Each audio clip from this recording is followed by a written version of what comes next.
Ou eu vou deixar o versículo de João 14:6, que diz: Disse Jesus, eu sou o caminho e a verdade e a vida.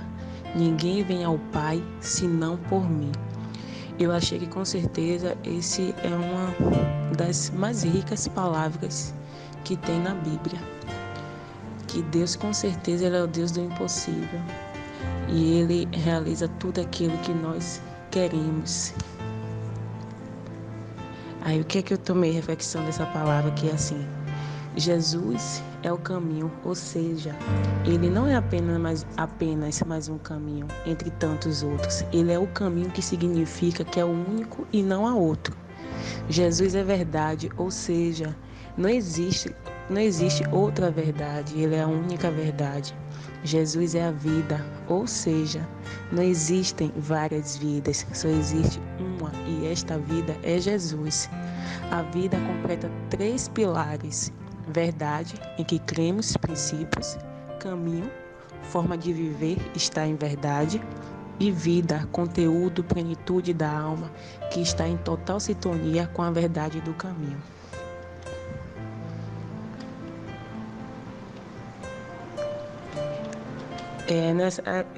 Essa reflexão, somente quem já experimentou na prática o que é sentir a presença viva de Jesus Cristo em sua vida pode compreender que Jesus é o caminho, a verdade e a vida. Essa compreensão pode ser obtida por qualquer pessoa, tanto elas sendo ricas, intelectuais, pobres. Qualquer pessoa, ela pode ter essa compreensão que Jesus é o único caminho, Ele é o único que é a verdade e a vida.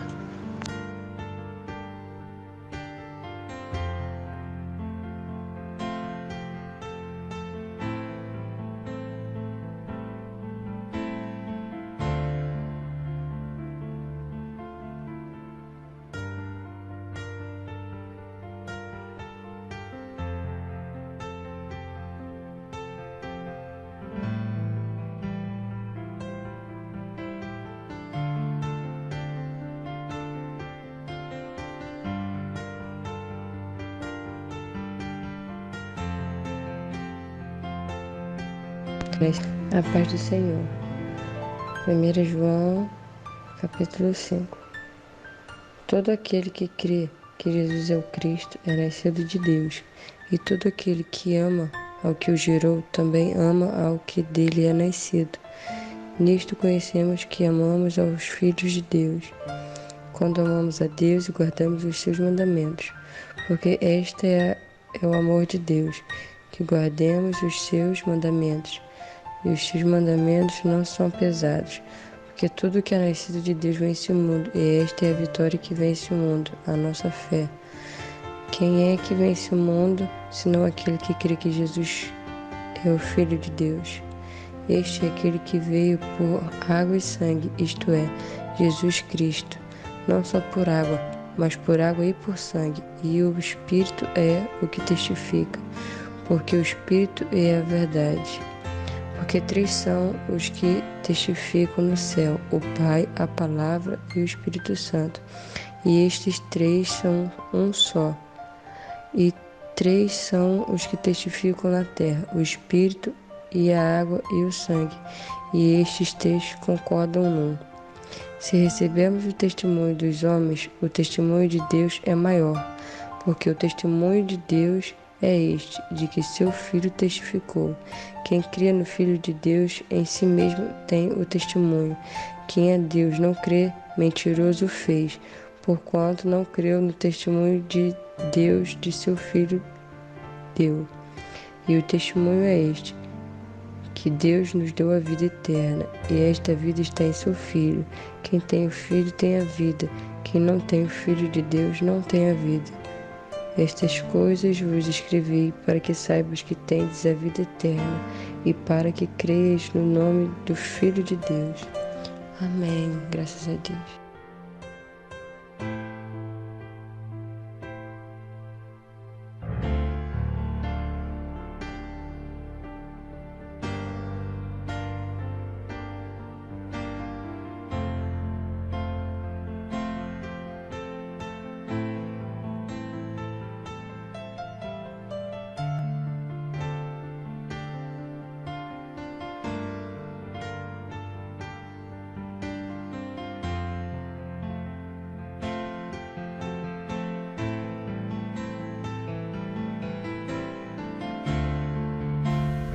Boa noite, irmãos e irmãs. Glória a Deus. Vou deixar um versículo aí para os irmãos, amém? Se encontra aí João, capítulo 10, versículo 10. Muitos irmãos e irmãs aí já devem conhecer essa grande passagem aí da Bíblia, né? Que diz assim: o ladrão vem somente para roubar, matar e destruir. Eu vim para que tenha vida e a tenha abundância. Amém? Então, irmãos, aqui Jesus fala que ele veio para que nós tenhamos vida e vida com abundância. Vida com abundância aqui nessa terra. Então, irmãos, não se preocupe com os problemas, com as provas. Elas vão passar. É tudo passageiro e provisório. Porque quando Jesus veio, ele veio para nos dar vida com abundância e perdoar também os nossos pecados, amém? Então, irmãos, se nós nos entregarmos de corpo e alma para Jesus, que Jesus ele é o acesso ao Pai, e buscarmos a face de Deus, e nós teremos, ó Pai, nós teremos, irmãos, aqui o melhor dessa terra. Mas também não digo para os irmãos e para as irmãs buscar Deus com interesse, mas buscar Deus pelo que Ele fez por nós, retribuirmos o amor que Ele teve para nós quando Ele mandou o Filho dele unigênito aqui para a terra para nos salvar, amém? Porque nós não devemos buscar Ele com interesse dele nos abençoar, e sim devemos buscar sabendo que nós temos uma gratidão, pois Ele mandou seu Filho morrer lá na cruz por nós, na cruz do Calvário. E então, irmãos, nós temos que ter a gratidão de buscar o Senhor, amém? E porque na palavra do Senhor diz também que buscar de primeiro o reino de Deus e as outras coisas serão acrescentadas. Então, irmãos, se você estiver buscando a Deus em espírito e verdade, querendo só o reino dele, querendo entrar pro livro da vida e morar com ele após o grande dia, não se preocupe com as coisas aqui do mundo, com dinheiro, com relacionamento, com filhos perdidos. Não se preocupe, entregue na mão do Senhor e descanse nele, porque Jesus vem para nos dar vida e vida com abundância. Amém, irmãos? Eu queria deixar essa palavra aí e falar de Jesus, né? Como que nós vamos falar de uma pessoa que, sem nos conhecer, já nos amou, e ele veio aqui para a terra, para esse mundo que nós vivemos, e ele não se desviou um dia sequer, um minuto, um segundo Sempre ele fez a vontade de seu Pai.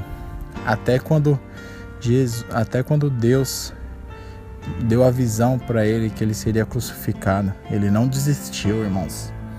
Imagine se fôssemos nós vemos, né, sendo julgados, se nós estamos sendo julgados igual ele foi. Imagina você no lugar dele, sendo julgado. Você veio para fazer o bem, sendo julgado que você não é, né, o Messias, sendo julgado que você faz bruxaria, e ser preso, né, devido ao que você diz que é, e eles não acreditavam, né? Então imagine você iria lá na cruz pelas outras pessoas, pelos pecados das outras pessoas? Eu creio que não. Eu creio que nem eu, nem os outros irmãos aqui iria por pecado de ninguém. Ainda mais se for pessoas desconhecidas que nós nem conhecemos. Então, sim, nós fomos falar de Jesus, nós ficamos aqui há um ano. Porque ele é maravilhoso. Não só ele, o nosso Deus. Nosso Deus é a fonte de tudo. E ele entregou o seu filho para morrer por nós. Então, irmãos, às vezes eu fico até chateada quando eu vejo que nós comentamos, falamos de Jesus, de Deus. Tem pessoas que não acreditam, né? Que acham que é mentira. Eu fico chateado porque Jesus, ele fez uma coisa tão grandiosa por nós e muitos não reconhecemos, somos ingratos. Mas que a cada irmão que vai ouvir esse áudio possa reconhecer a todo dia e ter a gratidão por Deus por ter mandado seu filho para sarar e para curar o nosso povo, amém? Que os irmãos fiquem na paz do Senhor, que Deus abençoe a todos em nome de Jesus, amém. Glória a Deus.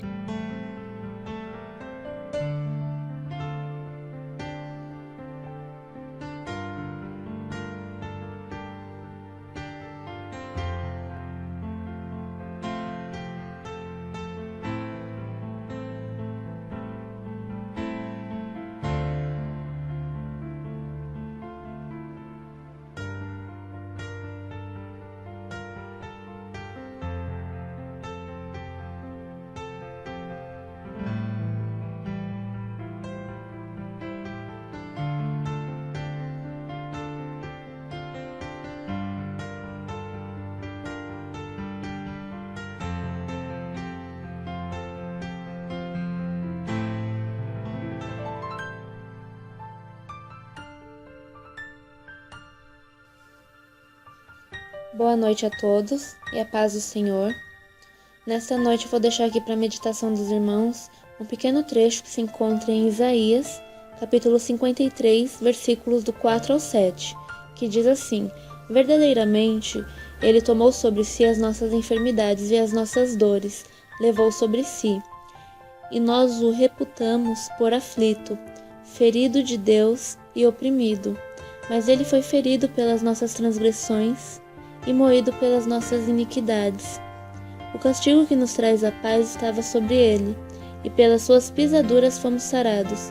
Todos nós andamos desgarrados como ovelhas, cada um se desviava pelo seu caminho, mas o Senhor fez cair sobre ele a iniquidade de nós todos.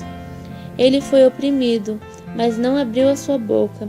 Como um cordeiro foi levado ao matadouro, e como a ovelha muda perante os seus tosqueadores, ele não abriu a sua boca. Amém? Aqui nós vemos que o profeta Isaías, ele descreveu de forma resumida todo o sofrimento que Jesus passou por nós, né?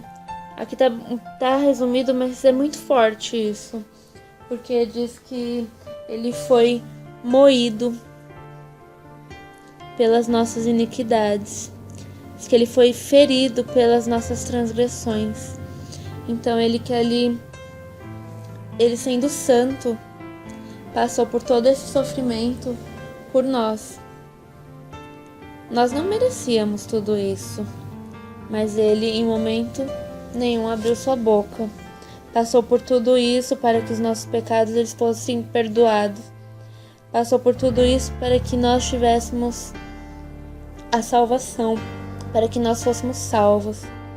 Por isso, nessa noite eu peço que os irmãos meditem um pouco em tudo que Jesus passou por nós e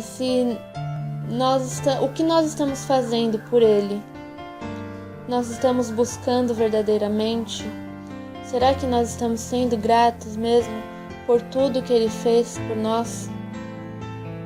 Eu deixo para a meditação dos irmãos.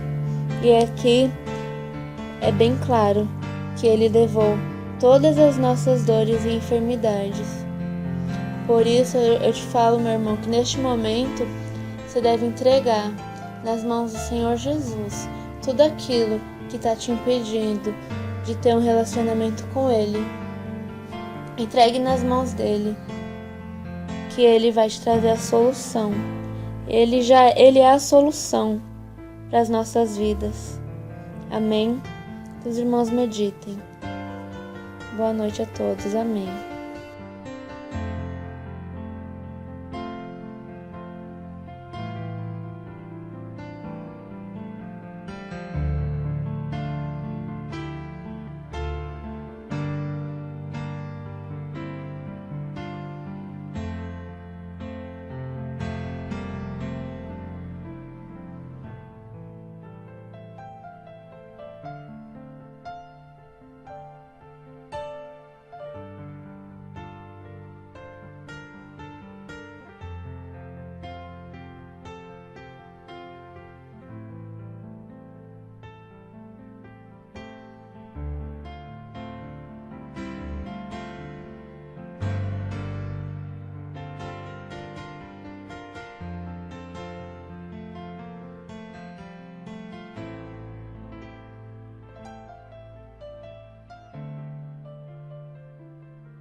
A paz do Senhor a todos.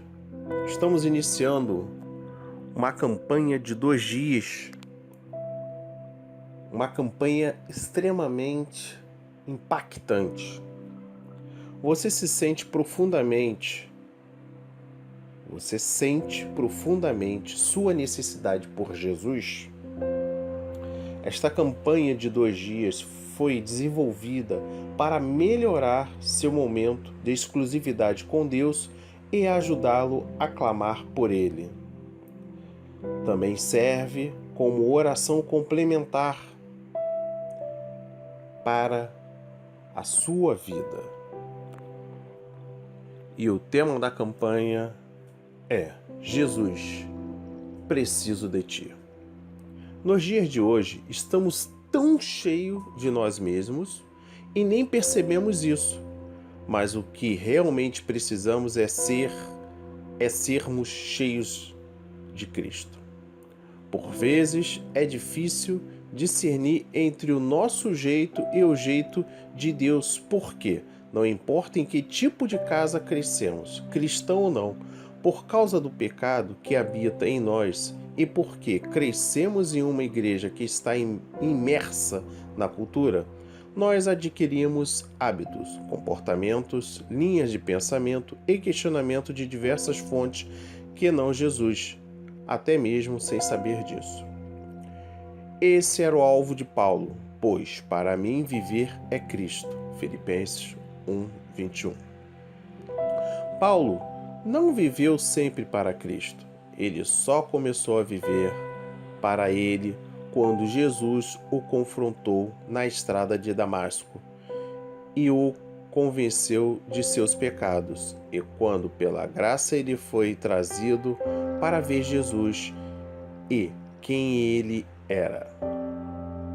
Atos 9, versículos de 1 a 19.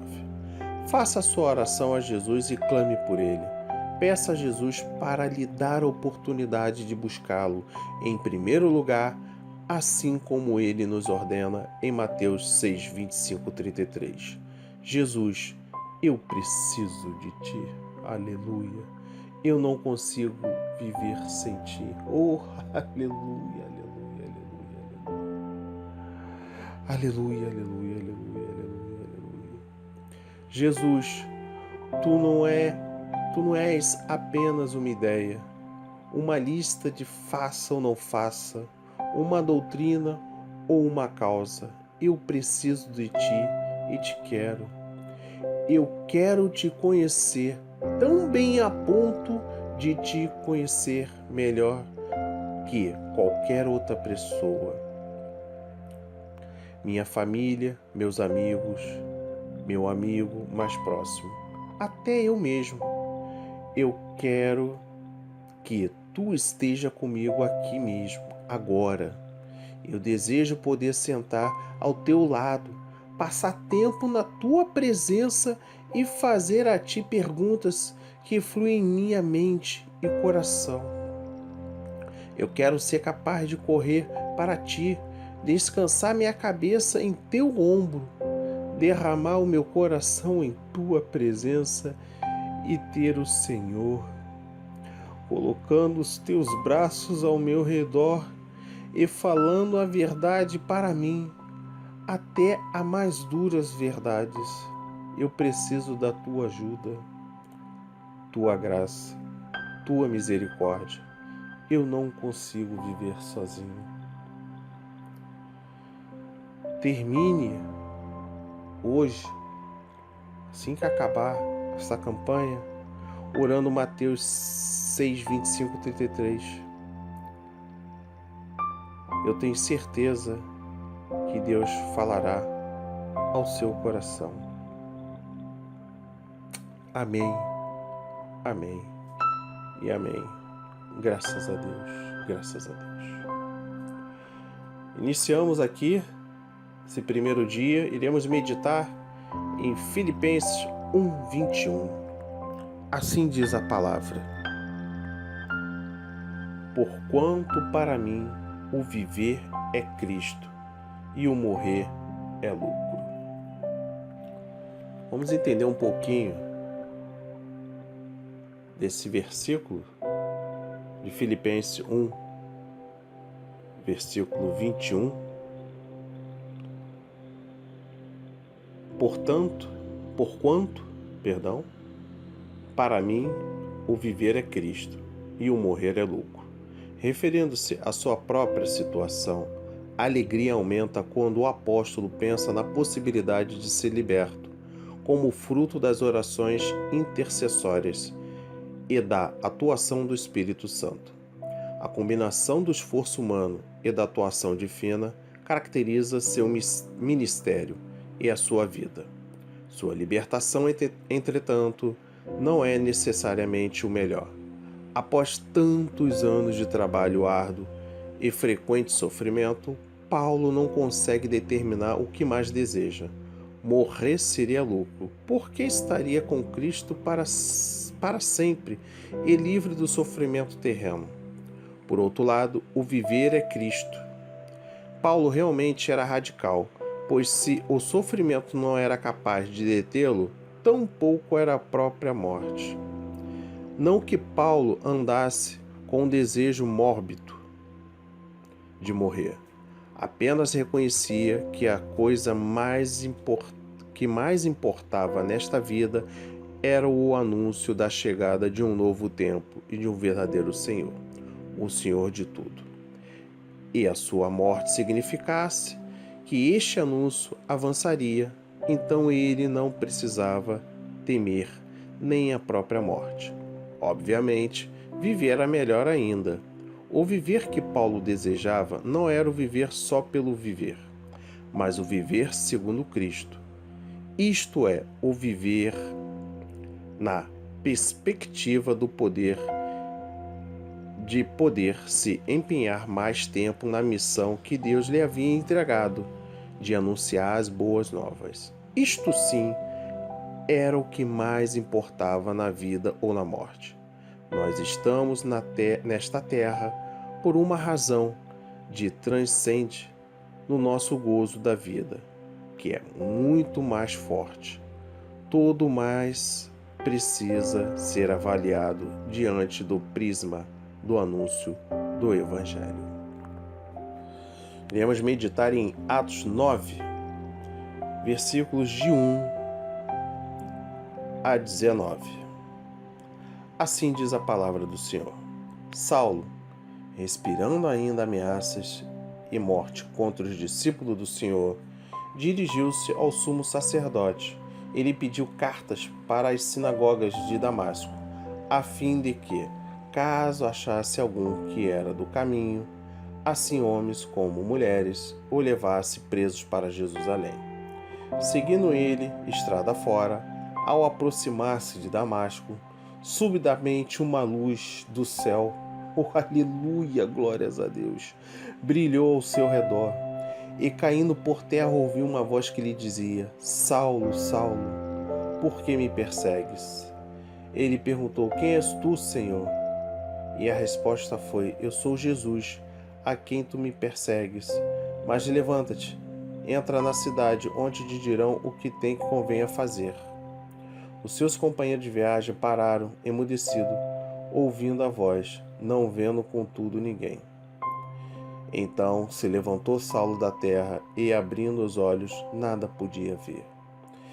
E guiando-o pela mão, levantaram-no para Damasco. Esteve 3 dias sem ver, durante quais nada comeu nem bebeu. Ora, havia em Damasco um discípulo chamado Ananias. Disse-lhe o Senhor numa visão: Ananias. Ao que respondeu: Eis-me aqui, Senhor.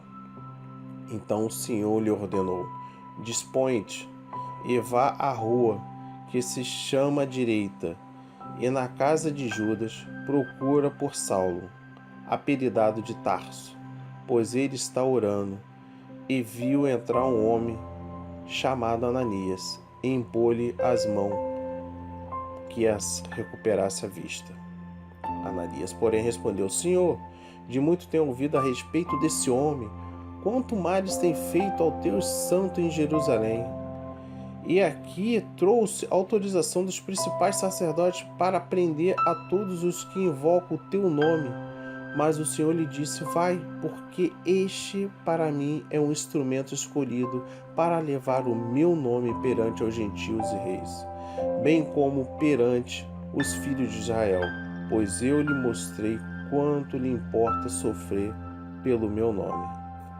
Então Ananias foi, e entrando na casa, impôs sobre ele a mão, dizendo: Saulo, irmão, o Senhor me enviou, a saber, o próprio Jesus que te apareceu no caminho por onde vinhas, para que recuperasse a vista, e fiquei cheio do Espírito Santo.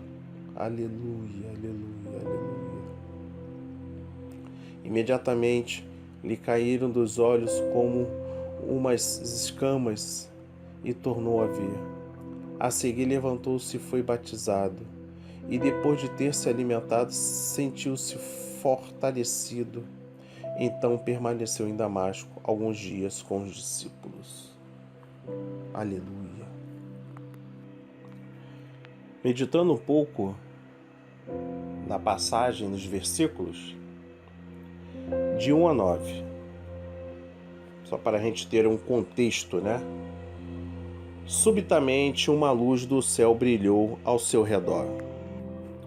A conversão de Saulo, como toda conversão, começa com uma iniciativa divina, e neste caso, com a luz reveladora de Deus iluminando e penetrando ardentemente o coração.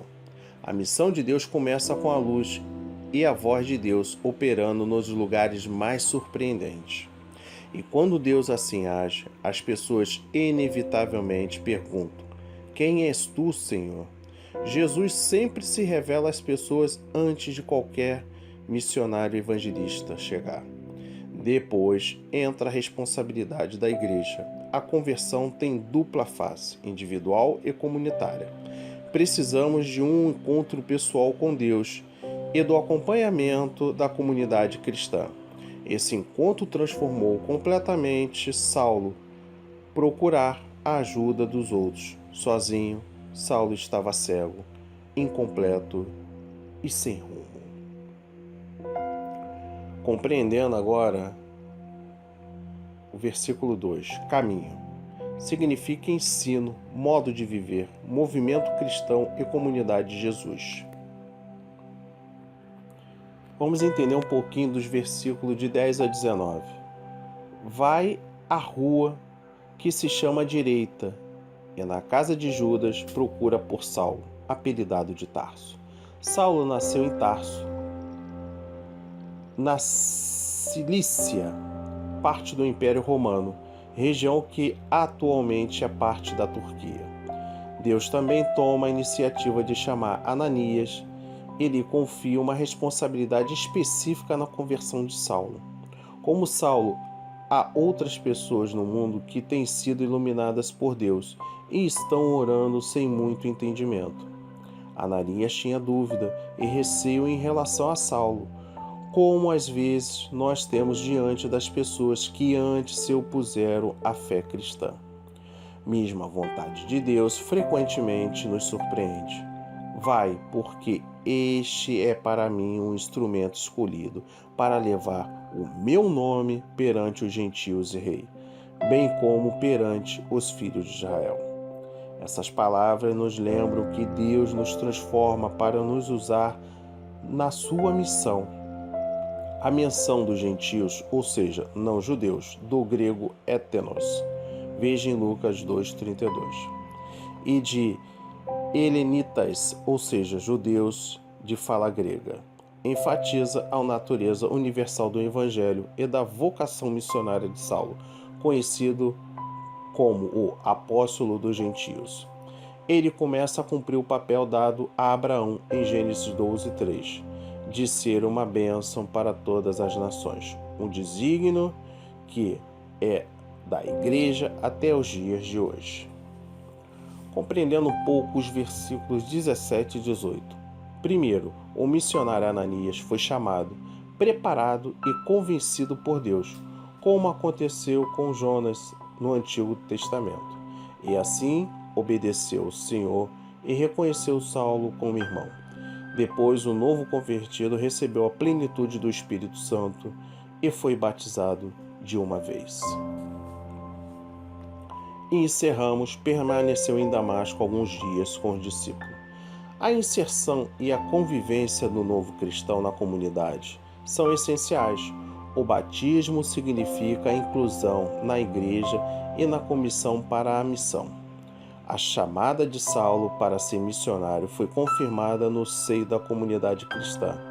No relato pessoal de Saulo Paulo, em Gálatas, parece que esse período de preparação incluiu um tempo na Arábia. Portanto, mostra sem equívocos que logo ao ser convencido, Saulo pregava nas sinagogas a Jesus, afirmando que este é o Filho de Deus. Ele não hesitou em assumir seu papel missionário com zelo e intrepidez. E chegamos no momento final, em Mateus 6, 25, 33. Por isso vos digo, não andeis ansioso pela vossa vida, quanto que haveis de comer ou beber, nem pelo vosso corpo, quanto aos que haveis de vestir. Não é a vida mais do que o alimento e o corpo, mais do que as vestes? Observai as aves do céu. Não semeiam, não colhem, nem ajuntam em celeiros. Contudo, vosso Pai Celeste as sustenta. Porventura, não valei vós muito mais do que as aves? Qual de vós, por ansioso que esteja, pode acrescentar um côvado ao curso da sua vida? E por que andais ansioso quanto aos vestuários? Considerai como crescem os lírios do campo. Eles nunca trabalham nem fiam. Eu, contudo, vos afirmo que nem Salomão, em toda a sua glória, se vestiu como qualquer deles. Ora, se Deus veste assim a erva do campo, que hoje existe e amanhã é lançada no forno, quanto mais a vós outros, homens de pequena fé. Portanto, não vos inquieteis dizendo: que comeremos, que beberemos, ou como vamos nos vestir? Ou seja, como que nos vestiremos? Porque os gentios é que procuram todas essas coisas, pois vosso Pai Celeste sabe que necessitais de todas elas. Buscais, pois, em primeiro lugar, o seu reino e a sua justiça, e todas essas coisas vos serão acrescentadas. As ansiedades nada ajudam o discípulo de Cristo. Ele nos traz grande conforto ao lidar até mesmo com as coisas mais elementares da nossa vida, como alimento e abrigo. O discípulo de Jesus não deve andar ansioso por coisa alguma. Muito pelo contrário, se Deus trata os pássaros e as plantas com tanto carinho, quanto mais cuidado terá Ele pelos que Ele chama para ser para a sua família. Todas essas ansiedades são muitas vezes avolumadas na vida dos missionários, dos irmãos, das ovelhas, de todos os que levam de fato a palavra. Mas o Senhor é fiel e tem sempre suprido as suas necessidades. Assim seja, assim diz o Senhor. Amém. Graças a Deus. Graças a Deus. Graças a Deus. Graças a Deus. Graças a Deus. Graças a Deus. Graças a Deus. Graças a Deus. Senhor Deus, meu Pai, meditamos hoje na Sua palavra, Pai. Palavras que edificam, palavras que ensinam, palavras que nos fazem refletir e pensar por tão mais que estejamos, Pai, tão cheios de nós mesmos, que realmente, meu Pai, que isso é um fato, somos dependentes de Ti. Neste exato momento, Jesus, preciso de Ti. Senhor Jesus, faça parte da minha vida. Senhor Jesus, eu não consigo viver sem Ti, meu Pai. Senhor Jesus, eu preciso de Ti e quero. Te quero, meu Pai, Te amo. Eu quero Te conhecer tão bem a ponto de Te conhecer melhor do que qualquer outro que compõe a minha árvore da vida, meu Pai. Amigos, eu quero que esteja agora, neste exato momento, em minha presença. Toca o meu coração. Me faz repousar em Seus braços.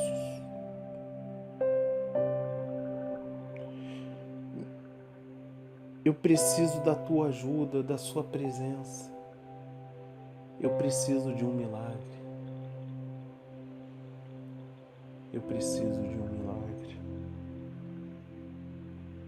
A Tua graça me basta, meu Pai. As Tuas misericórdias não têm fim. Eu não consigo viver mais sozinho. Eu preciso de Ti. Que o Senhor console cada coração que está ouvindo esta oração, meu Pai. Que o Senhor toque as pessoas com o Seu amor, com a Sua bondade, com o Seu perdão.